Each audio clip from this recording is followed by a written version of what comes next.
bom, então hoje a gente vai falar um pouquinho sobre a fotobiomodulação nas dermatopatias, né? Mais focado aí para o tratamento com o MVET, que é o nosso aparelho, que é mais focado justamente na parte de pele, né? Dermatológica, tá?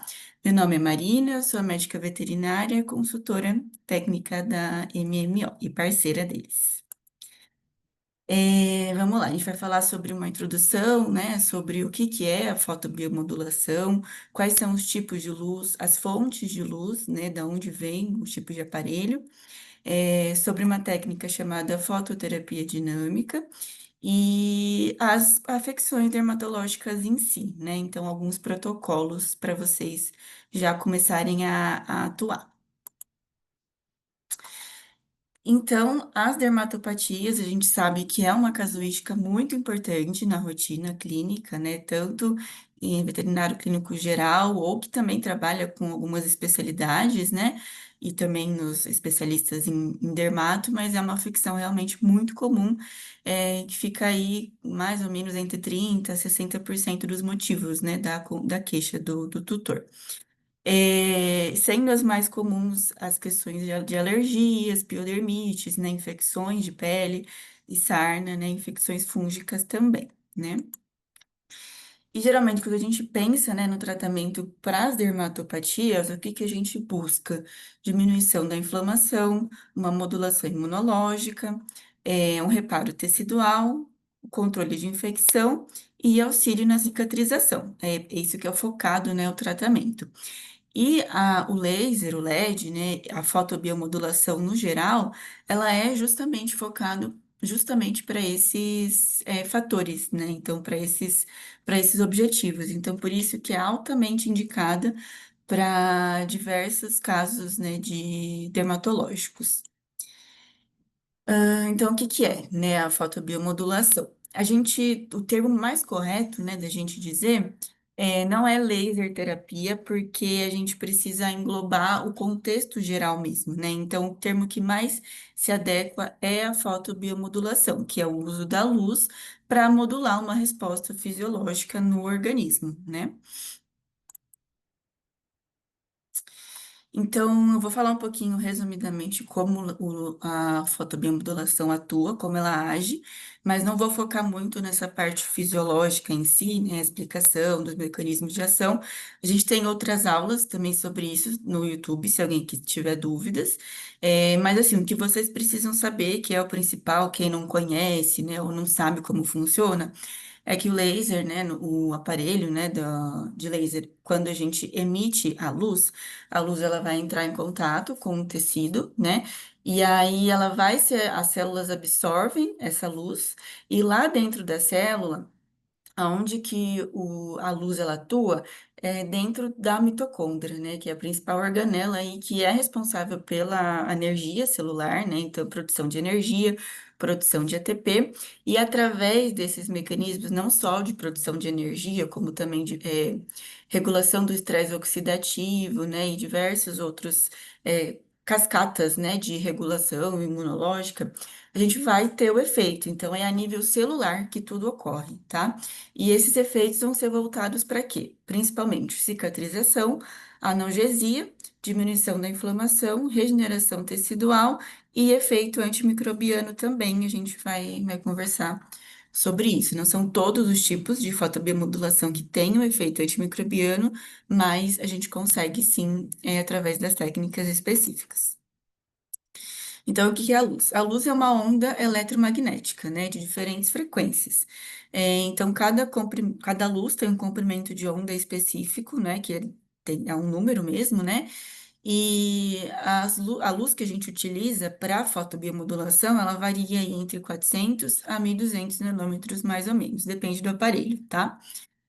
E isso que determina também a cor, né? Então, quais são os tipos de luz que a gente tem?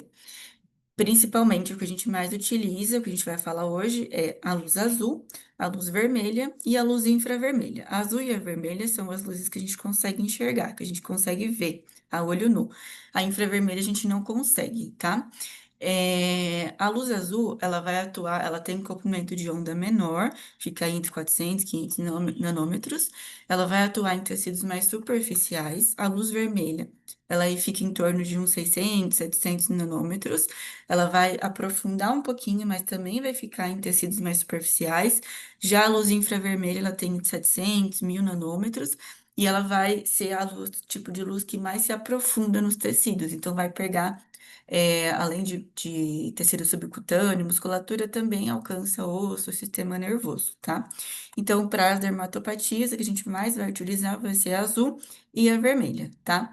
E que são os tipos de luz que a gente tem no MVET, tá? No MVET a gente não tem a luz infravermelha.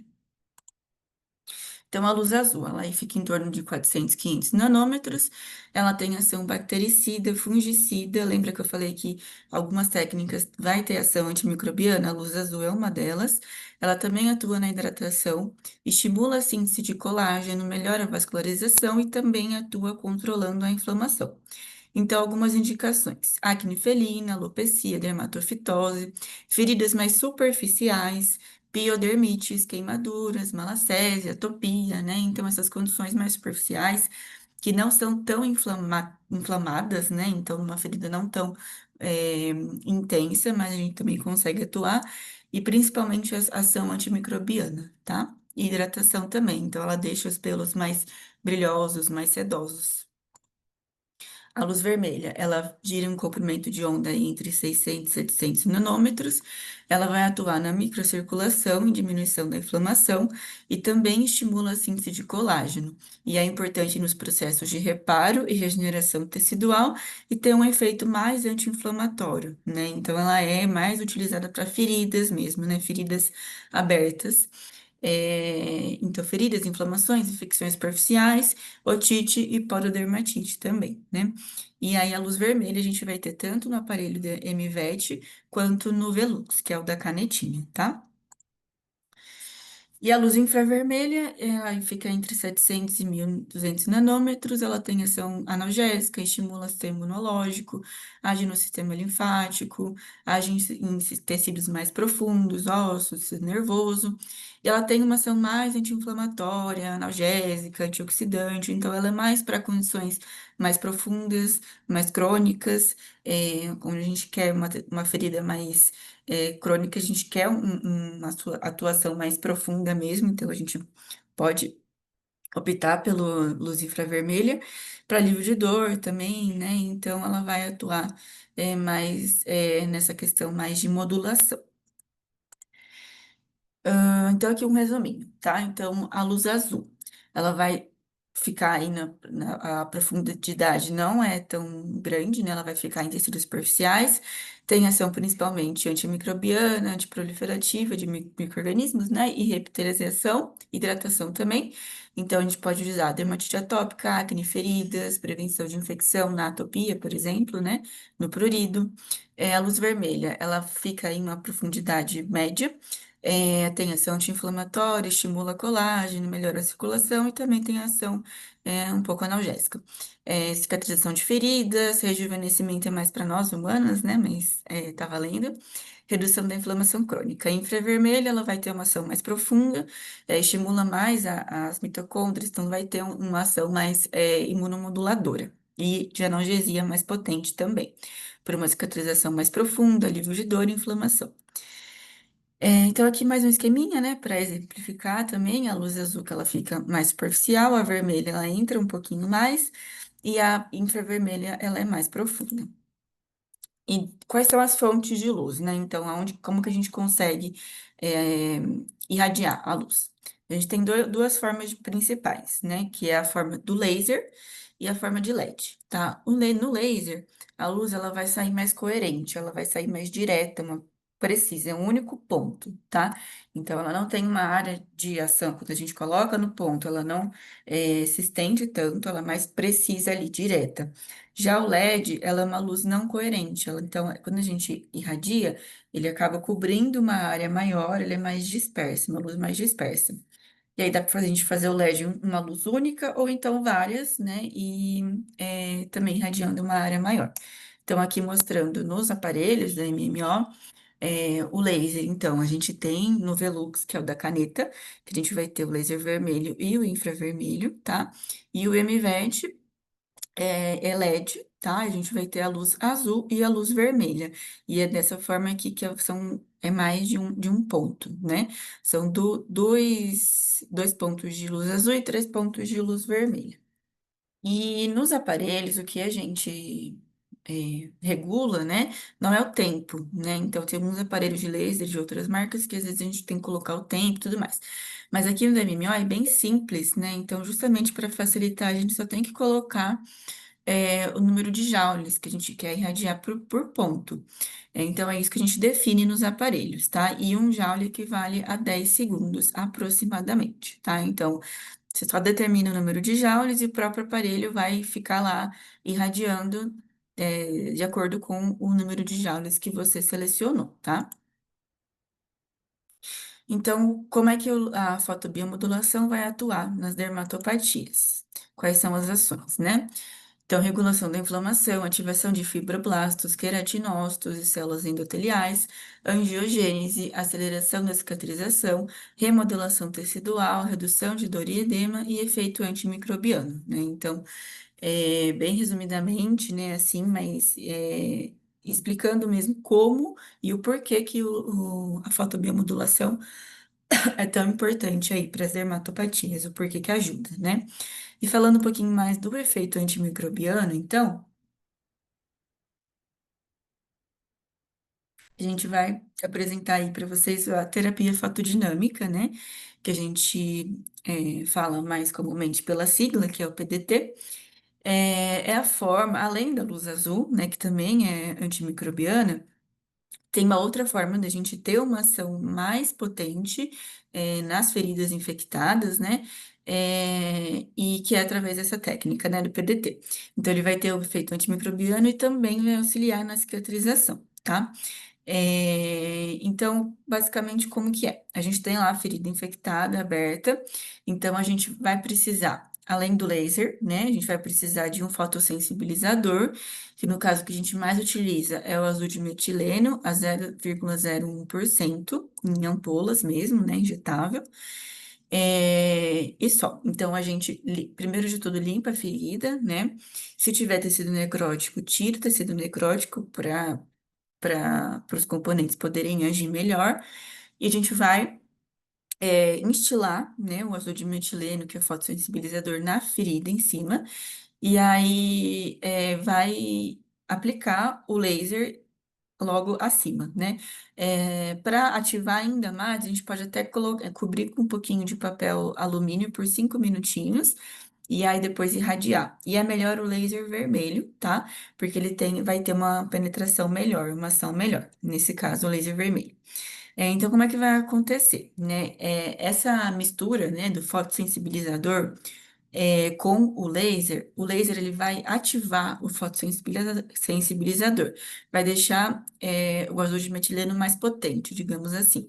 E a ação dele é uma ação oxidante mesmo. Então, o intuito é a gente fazer um estresse oxidativo, que é através da formação das espécies reativas de oxigênio, que é essa sigla ROS. Só que é uma oxidação equilibrada, controlada, não é nada intenso, é algo que vai atuar só ali na ferida mesmo. E o intuito é a gente ter essa oxidação específica para os micro-organismos, né? Seja bactéria, seja fungo. Então, esse é o intuito. A gente destruir a parede celular dos micro-organismos, oxidar proteínas, lipídios e DNA. Então, matar os micro-organismos. Então, mais uma vez, como que acontece? A gente tem o fotossensibilizador, que está neutro. Quando a gente instila na ferida e a gente vai colocar a luz, o laser, ou o LED, né? Então, quando a gente instila, né, junto os dois, a gente vai ter o fotossensibilizador ativado, e aí a ferida tá aberta, né? Então, o oxigênio tá ali em contato, e aí com o oxigênio, essa mistura vai formar as espécies reativas de oxigênio, radicais livres, e vai fazer uma toxicidade seletiva para os micro-organismos, tá? E então, qual que é a vantagem, né, da gente fazer essa técnica nas feridas infectadas? A gente vai ter uma ação rápida de amplo espectro, então, para feridas que às vezes já estão resistentes, já foi tentado, muitos antibióticos não têm sido efetivo, né? Não é interferida pela resistência a antibióticos, então mesmo tendo resistência, não tem problema, ela vai atuar. Não induz a resistência também, isso é importante, porque ela não é influenciada e também não induz, né? Então não tem risco. É, é feita através da aplicação tópica direto na ferida, não é injetável, intravenoso, nem nada do tipo. Ajuda a eliminar biofilmes e também tem ação antifúngica, tá?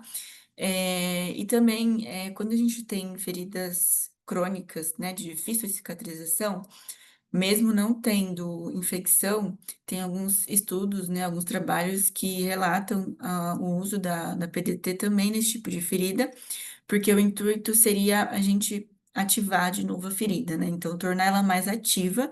Então, essa oxidação controlada, ela faz com que as bordas, a ferida, o tecido no geral, ele fique ativo de novo, que a gente tenha a inflamação aguda, né, da ferida.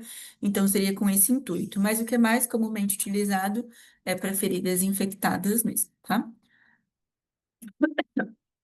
Então, aqui um trabalho, né, comparando a atividade antibacteriana e os efeitos de cicatrização em feridas de camundongos com feridas infectadas por estáfilo.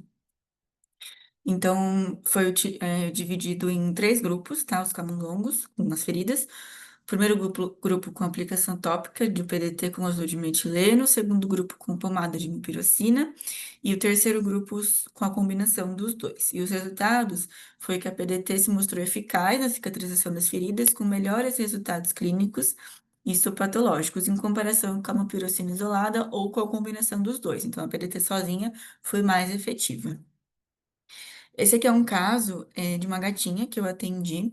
Ela foi atropelada, ela perdeu uma das patas, a outra teve que ser amputada, e essa pata ainda dava para salvar, mas estava com essa ferida bem intensa, né? Essa primeira foto, ela foi logo em seguida, então ela não tinha infecção, mas ela estava uma ferida com exposição óssea aberta, né? E depois esse tecido aqui ele foi necrosando, então ficou um tecido infectado também. E aí me chamaram para ajudar aí também a fazer a cicatrização. Então, primeiro de tudo, o que é muito importante, é a gente tirar o tecido necrótico, né? Então, toda essa pele aqui saiu, né? Essa pele mais escura. E aí a gente lavou, né? Foi lavada a ferida, e aí sim a gente aplicou o azul de metileno, tá? Então, foram várias sessões, obviamente, né? Então, mas era enquanto tinha esse tecido necrótico, infecção, eu fui aplicando o azul de metileno através da PDT, né? Então, a ferida ela foi mostrando sinais de melhora, né, gradativamente. E quando chegou aqui, nessa quinta foto, é, já não tinha mais infecção, né? Era só um tecido de granulação mesmo, então eu parei de fazer o PDT e só fazia o laser vermelho. E aí a ferida foi continuando melhorando. E eu não tenho uma foto dela totalmente fechada, porque a tutora, infelizmente, sumiu. Ela não, justamente porque tinha melhorado tanto, né, que ela não via mais necessidade, né, de levar. Só que ainda, a última foto que eu tenho, essa última foto tava horrível, porque foi ela mesma que tirou, tá? Eu pedi, né, fiquei, insisti para ela tirar foto, e ainda tava esse pouquinho de osso exposto, porque era uma área com pouca cobertura, né, muscular e de pele, mas ela foi continuando evoluindo, né? Isso eu ainda vou tentar encontrar contato com ela de novo para pedir uma foto mais atual, mas a gente viu que teve uma ótima resposta. E aqui era outra pata dela, que também tinha uma ferida, não estava tão intensa quanto a outra, mas também, né, estava bem aberta. Ela tinha necrose só na parte mais de baixo, então eu só fiz o azul de metileno, acho que nas duas primeiras sessões, nessa parte mais de baixo, e depois eu só fiz o laser normal. Mas ela foi também melhorando muito, né? Isso foi questão de 2 semanas, e sendo que ela estava já há 2 semanas em tratamento. Então, nas afecções dermatológicas em si, né? Onde que a fotobiomodulação pode atuar? A gente vai comentar aqui sobre todas, tá? Alguns protocolos. Primeiro, sobre a cicatrização de feridas, então. A gente sabe que tem as fases, né, da cicatrização, que toda ferida ela tem que passar por essas fases. A primeira é de hemostasia, né, onde a ferida para de sangrar e é coberta pelo coágulo, que dura minutos a horas depois do trauma. A segunda fase é de inflamação, que dura 1 a 4 dias, e é onde as células de defesa elas vão chegar lá para começar a agir aí no processo de cicatrização, né? E é onde vai ter os sinais inflamatórios, de vermelhidão, calor, edema, né? Tem a terceira fase, que é de proliferação, que pode durar aí de 4 a 20 dias, onde vai ser formado o tecido de granulação, vai ocorrer a angiogênese, que é a formação de novos vasos, né? E a reptilização. E a ferida ela fica mais avermelhada, né? Mais ou menos como tá aí na foto, e é o início do fechamento. E a última fase é o remodelamento, ou maturação, que pode durar semanas a meses, que é quando o colágeno se reorganiza, então vai formando a cicatriz, né? E ela fica mais plana, né? A ferida. E quando a gente tem alguma atraso ou algum desbalanço aí nessas fases, a gente tem as feridas crônicas, né? Que pela literatura, qualquer lesão cutânea que não cicatrize em 6 a 8 semanas é considerada uma ferida crônica. E elas permanecem em inflamação persistente sem seguir uma adequada fase de reparação, ou até passa por elas, mas sem conseguir restaurar totalmente a anatomia, né? A integridade funcional. Então, aqui um trabalho falando sobre o impacto da terapia com laser na cicatrização de feridas pós-cirúrgicas em cães e gatos. E aí foi dividido em cada incisão, né? Foi dividido em duas zonas: a zona que foi aplicado o laser e a zona de controle, onde não foi aplicado o laser.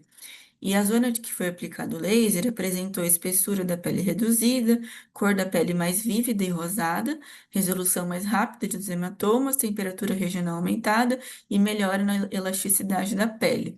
Então, foi concluído que a terapia com laser acelera a cicatrização de feridas pós-cirúrgicas, modulando a inflamação e melhorando a vascularização. Então, foi efetiva. Então, em feridas agudas, né? Como é que a gente vai fazer? Primeiro de tudo, o mais importante é limpar a ferida. Se tiver tecido necrótico, tirar o tecido necrótico, limpar só com soro mesmo, não aplicar ainda nenhuma pomada, nem nada do tipo, tá? E aí sim a gente vai aplicar o laser em seguida da limpeza, tá? Se tiver infecção, a gente aplica primeiro o LED azul, tá? De 10 joules em 10 joules por ponto. E depois a gente aplica o LED ou o laser vermelho, né? Que pode ser de 1 a 4 joules por ponto. Esse intervalo vai depender do tamanho da ferida, da profundidade, tempo, né? Então, essas variações, a gente tem que ter esse intervalo, né? Para a gente poder adequar de acordo com cada caso, tá? Medir em torno disso. E é importante, né? Muito importante vocês sempre protegerem o aparelho com o filme de PVC, né? Que é isso filme tanto para proteger o próprio aparelho, como para não levar nenhuma infecção para o tecido, né, para a ferida. Então, dá preferência por sempre por envolver com um insufilme, mas, porém, se é um dia que você não tem um insufilme e precisa fazer, para não deixar de fazer, você pode fazer, mas aí deixando um mínimo espaço ali, não encostando, mas o mais próximo possível, tá? Então, dá preferência sempre por envolver, ter o insufilme, mas se não tiver, deixa um mínimo espaço possível. Isso aí, em feridas agudas, a gente pode fazer até todos os dias, né? Como está no processo mais ativo, ou a cada 48 horas até a evolução, a resolução, né? E aqui sobre feridas crônicas, tá? Um trabalho avaliando o efeito da fotobiomodulação. Eles utilizaram laser de 830 nanômetros, que seria o infravermelho, e o outro com múltiplos comprimentos de onda simultâneos, né? 660, 870 e 900. E aí os cães foram divididos em três grupos. Um grupo foi grupo controle, sem a fotobiomodulação, o grupo com fotobiomodulação com laser de 800 e outro grupo com os outros comprimentos de onda.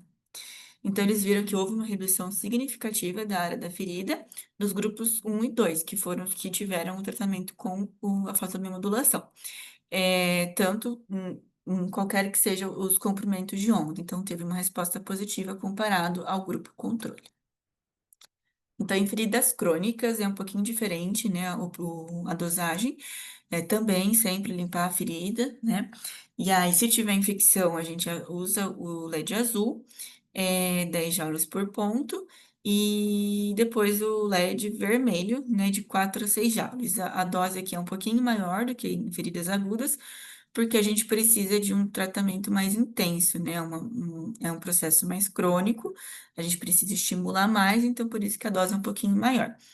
E mesmo se não tiver não tiver infecção, a gente também pode usar o LED azul, porque ele também vai ajudar, lembra, na hidratação, proliferação, então ele também é vantajoso. A gente pode usar os dois de qualquer forma, mesmo sem ter infecção, tá?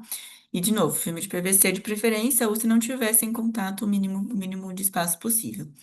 Aí a gente pode começar a fazer em 3 vezes por semana, inicialmente, e depois espaçando gradativamente conforme a resposta, tá? E a dermatite úmida aguda, né? Tem alguns pacientes que costumam ter, assim, ou por contato, ou por autotraumatismo, né? Ou simplesmente aparece, e é uma ferida bem inflamada, né? Úmida mesmo, né? Com bastante secreção, mas nem sempre tem infecção relacionada, né? Às vezes é mais inflamação mesmo. Mas de qualquer forma, precisa limpar. A gente pode aplicar o LED, pode não, deve, né? Aplicar o LED ou laser vermelho de 3 a 6 joules por ponto e o LED azul também vai ser benéfico, 10 joules por ponto, tá? Também envolver com filme de PVC. A gente pode fazer, como é algo mais agudo, né? Uma vez por dia mesmo, até ir melhorando, né? E a depender também do nível de inflamação que tiver e do tamanho também da ferida, né?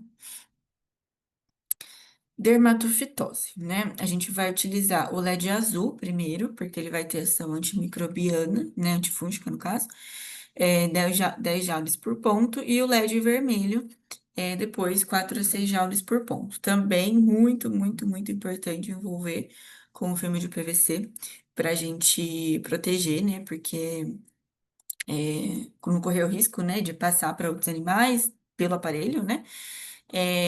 Isso é imprescindível mesmo. Não recomendo nem deixar uma distância pequena, né? Assim, se não tiver o filme de PVC nesse caso, porque é arriscado, né? Então, nesse caso, sempre com filme de PVC. De 2 a 3 vezes por semana inicialmente, e depois redução gradativa conforme a resposta. Em otite também, tá? Então, qual que vai ser a vantagem de a gente utilizar o LED ou laser, né? Ele vai facilitar a absorção das medicações, porque vai diminuir a inflamação e o edema, vai auxiliar no combate à infecção, fungos e bactérias, vai permitir uma melhor visualização na otoscopia, porque vai reduzir a inflamação, e vai reduzir dor e edema, né? Então, a gente pode fazer o LED ou laser vermelho, tanto na parte externa quanto no conduto, né? Lógico que no conduto interno a gente não vai conseguir atuar direto, mas a gente pode fazer aqui transcutâneo, né? E se tiver infecção, a gente pode também fazer o PDT. Conheço dermatologistas que fazem e que têm ótimos resultados, né? É, se não tiver a perfuração de tímpano, né? E então no pavilhão auricular, na parte externa, a gente pode fazer de 3 a 4 joules por ponto, e no canal vertical e horizontal, a gente pode fazer de 8 a 10 joules por ponto. Em casos crônicos, naquela otite bem inflamada, com hiperplasia, o infravermelho também, se vocês tiverem, né, através do Velux, também é benéfico, porque ele vai ter essa ação mais imunomoduladora, né? Então, 10 joules por ponto, e mantém fazendo, né, no início mais frequente, depois diminuindo gradativamente, espaçando, até manter uma manutenção mesmo, porque geralmente são casos que de otite recidivante, né? Que vai e volta, então, para prevenir é legal fazer também, tá? E aqui é um trabalho, né, sobre a fotobiomodulação com LED vermelho e infravermelho, que reduziu a expressão de citocinas inflamatórias na otite média induzida em estudo experimental com ratos, né? Então, teve uma resposta positiva. Pododermatite, então, né? Então, tem muitos cachorrinhos, né? Principalmente atópicos, que tem aquela inflamação interdigital, né? Bastante lambedura, prurido, né? Então, o laser ele vai facilitar a redução da dor, a inflamação e do edema, né? E por ser uma doença multifatorial, de difícil controle, vai ser uma grande aliada aí na diminuição da inflamação, né? Então, a gente pode utilizar o LED ou laser vermelho de 4 a 6 joules por ponto, E o LED azul também de 10 joules por ponto, né? É importante entrar em contato com todas as regiões afetadas. As aplicações elas podem ser diárias ou a cada 2 dias, né? E também da mesma forma, como é algo recidivante, crônico, a gente começa numa dosagem mais frequente e depois vai reduzindo aos poucos até manter uma manutenção, né? Mas geralmente se está muito inflamado, logo na primeira sessão a gente já observa uma melhora, o tutor já relata uma pele mais calma, né, ali, e aí depois vai mantendo, tá? Para prevenir também outras inflamações. Sacolite anal também a gente pode utilizar, né? Então, o que que é, né? É aquela inflamação das glândulas adrenais, quando por algum motivo, né, às vezes por uma desbiose, uma diarreia, e acaba inflamando, né, as glândulas adrenais que ficam ali ao lado do ânus e elas não são esvaziadas corretamente, geralmente porque a secreção, o conteúdo ele fica mais denso, né, parecendo uma pasta de dente, então aí não consegue esvaziar. Isso pode levar à impactação, que é a obstrução, né, e inflama muito, e às vezes, se não tratada, pode infeccionar e formar fístula, né? Então, em casos agudos, né, a gente pode, se não fistulou já, aí a gente tem que fazer extração, se possível, né? Porque às vezes, caso muito inflamado, dolorido, não é possível, mas se possível, tem que tirar o conteúdo ali através da expressão manual. A gente pode fazer até o LED antes de apertar, para já ajudar a diminuir a inflamação, né? Então, 4 a 6 joules por ponto, e depois fazer a expressão. E vai fazendo, né, até melhorar mesmo os sintomas. Dependendo do nível de inflamação, pode fazer todos os dias e aí ir passando. Em casos crônicos, né, com infecção, né, com fístula já formada, a gente pode fazer o PDT, né, porque vai ter ação antimicrobiana. Com LED vermelho, 9 joules por ponto, tá? Foliculite bacteriana, né, que são aquelas pápulas, colaretes, aquelas crostas, né, que às vezes formam em pacientes que às vezes têm atopia ou não só, né? É, e o laser, ele vai, o fotobiomodulação, né, vai reduzir a inflamação, prurido e acelera a resposta clínica, então vai, potencializar o tratamento tópico medicamentoso também, né? Então, a gente começa aplicando o LED azul, que vai ter o efeito antimicrobiano, 10 joules por ponto, e depois o LED vermelho, 4 a 6 joules por ponto, tá? É, a gente pode fazer 2 vezes por semana até a resposta clínica, né? E ir espaçando conforme a necessidade também, tá? Em alopecia, né? Então, a gente tem algum tipo de alopecia aí, geralmente mais como alopecia X, mas também tem as sazonais ou as displasias foliculares, né? E a fotobiomodulação, ela pode estimular o crescimento dos pelos, né? Tem estudos comprovando, né, falando sobre isso, tanto em humano quanto na veterinária. E esse estudo, por exemplo, né, ele avaliou a eficácia do laser no crescimento, né, piloso, e eles concluíram que os dados clínicos e histológicos demonstram efeitos promissores da. é, Essa sigla também é fotobiomodulação, né? No estímulo do crescimento capilar em cães com alopecia não inflamatória, né? Então, a gente pode utilizar o LED azul, 10 joules por ponto, e junto, né, o LED vermelho, 10 joules por ponto também.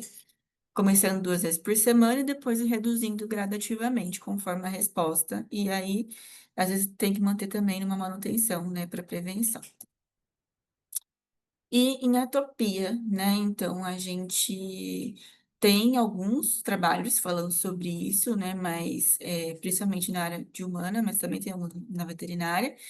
E dizendo, né, como que a fatobiomodulação atua na atopia, né? Então, ela pode reduzir a inflamação, o prurido e melhorar a qualidade de vida, né, consequentemente, através do LED azul, que vai ter o efeito anti-inflamatório, antimicrobiano, então, prevenindo infecções, né, de bactérias ou fungos, que são comuns também nesses casos, e também relatam melhora do prurido, tá? A gente faz 10 joules por ponto. E o laser vermelho também pode ser utilizado com um efeito anti-inflamatório, faz também, ajuda na regeneração da barreira cutânea e na síntese de colágeno. A gente faz de 3 a 5 joules por ponto. Então, resumindo, né, quais são as principais vantagens da fotobiomodulação nas dermatopatias, né?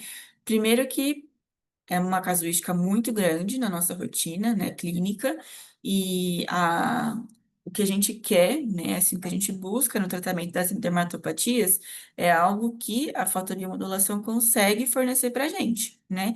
Então, tem um grande potencial terapêutico em diversas, se não todas, né, eh, afecções, dermatológicas. E o que eu falei das principais, mas também tem outras, né, não tão comuns, mas que também se a gente seguir essa linha de raciocínio, né, que eu comentei, tudo que eu expliquei, né, de diminuição da inflamação, regeneração tecidual, angiogênese, enfim, tudo, né, efeito antimicrobiano, a gente pode associar também na rotina clínica, né, conforme o que a gente viu, né, então, são diversas mesmo as afecções que a gente pode atuar. E ajuda também a diminuir a necessidade das medicações, né? Então, quando a gente tem aqueles casos que às vezes só a medicação não está fazendo efeito, não é o suficiente, que nas dermatopatias até que é comum, né? Esses casos, né? Que é de difícil, né? Controle, o laser, a fotobiomodulação, ela vai ser uma grande aliada aí para potencializar e para fazer ter um diferencial, né, no tratamento, e também, mesmo casos que respondem às terapias, às medicações convencionais, no intuito da gente reduzir o uso delas, né? Então, o paciente atópico, por exemplo, que não quer ficar tomando Apoquel, ou para diminuir a necessidade dos banhos, né? Então, a fotobiomodulação pode atuar, ajudar nisso também, né? Diminui o risco de resistência bacteriana, né? Porque diminui o uso de antibiótico também, a necessidade, né?